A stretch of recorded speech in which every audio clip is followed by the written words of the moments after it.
That car, that white car right now turning right in the bike lane did not turn right from here. They sped up right behind me and hit the gas hard. Scared me on my left. That's drivers for you. These force multiplying machines that, they're force multiplying machines.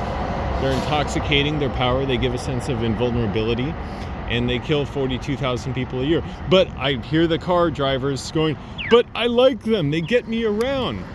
So how do we prioritize people's experiences? In other words, if that's your experience, and you're saying your experience matters, how do you take into consideration the experience of 42,000 people in America a year who die in car crashes? Okay, so you don't care about dead Americans on the streets, you hate America, you're in the Death to America crowd like the Taliban or ISIS, that's fine. I defend your right to freedom of speech, even if I don't agree with it. That's not how I was raised, but I applaud your courage in expressing such unconventional views. You don't prioritize the experiences of the loved ones of the 42,000 people a year who die. You don't prioritize the burden on first responders who have to deal with all these deaths and the life-altering injuries that come from many more car crashes. You don't prioritize all the kids that get childhood asthma due to living near freeways or going to school near freeways or busy arterial roads, because it's, again, a lot of you really don't like poor people, meaning people who are made poor by this country, who are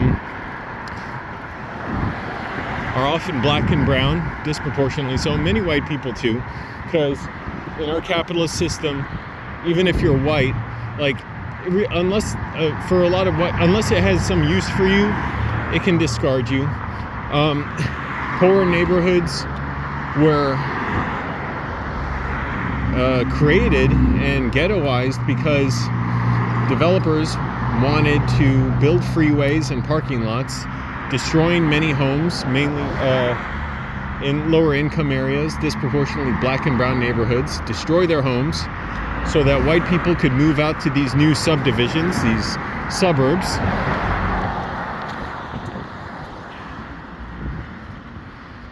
and move away from the inner cities where the black and brown people lived. Meanwhile, the utilities and the costs to pave these streets and maintain them are much higher per capita than in more dense housing. So the white suburbs, like in Culver City, where black people were literally just banned from buying homes for decades, are like leeches, welfare recipients, leeching off the tax base of the inner cities. We're not prioritizing the experience of the people in those inner cities who were disinvested in, although they get plenty of police investment, that's for sure. We're not prioritizing the experience of people who get in car crashes, who don't necessarily get injured badly or injured at all, like when my car was destroyed while it was parked on the street overnight, and how much you have to spend to buy a car. Don't prioritize that. Don't prioritize the needs of people with certain disabilities or for other reasons cannot drive, too young, age-related issues, health issues, and the cost. So there you go. That's the driver mentality. You can speak up if you want, for better streets. Oh, there's some glass in the street there. It's hard to see. Yeah, glass. So that was a crash right there, it looks like.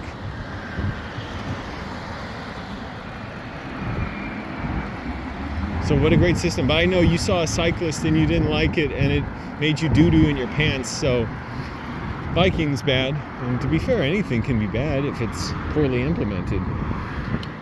People die in bike crashes too, without cars, or just single person bike crashes. Absolutely. So we should make streets safer. We should make for universal health care, because another thing drivers don't prioritize, the massive healthcare costs in treating people who are in car crashes, the long-term healthcare costs of childhood asthma, of lung cancer, neurological disease, cardiovascular disease from the metals and toxins emitted by tailpipes, by brake pads and tires. That's a nice house. They don't prioritize the healthcare costs of just inactivity and sedentary behavior that are induced by cars, and not merely driving, but the fact that we built out these subdivisions such huge distances from the job centers and the downtowns and recreation, places where people go to socialize and play and all that, by making them so far spread apart. I gotta make this turn. You cause tons of congestion, create long commutes so people are just sitting while they're driving.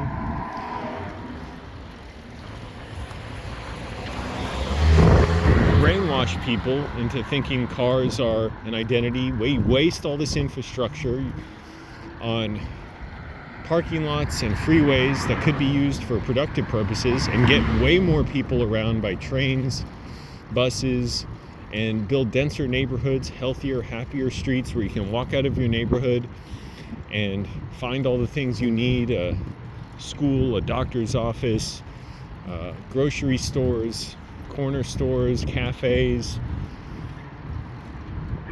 offices. You can live close to work. So they don't prioritize any of that, but yeah, I get it. It's really important. Your sensation of speed is important. And by the way, another thing drivers don't prioritize: knowledge. The fact that traffic is not exclusive to a cyclist in your lane, which, if that's traffic, get bike pass, advocate for it. Get out of your car, because that's another thing you don't understand. You're traffic. Drivers are traffic. Drivers don't like drivers. Drivers don't like each other. Driving can be great. A well-made car is a beautiful machine, I think. Driving's good for just spontaneous trips, for when certain hours when transit can't operate, for trips that can't be made by transit. Although we should build out our public transportation networks to make sure that they're actually robust and people have the option of taking trains or buses, streetcars, whatever. They're great for road trips, for certain deliveries. So cars can be great, absolutely. But we should make them so that you only drive them if you want to, and not you drive them because you have to, which results in streets that are at capacity, people driving who shouldn't be driving because they're not safe drivers, they're aggressive drivers, distracted, unsafe for whatever other reason. I'll leave it at that. Thanks for watching, everyone. Bye.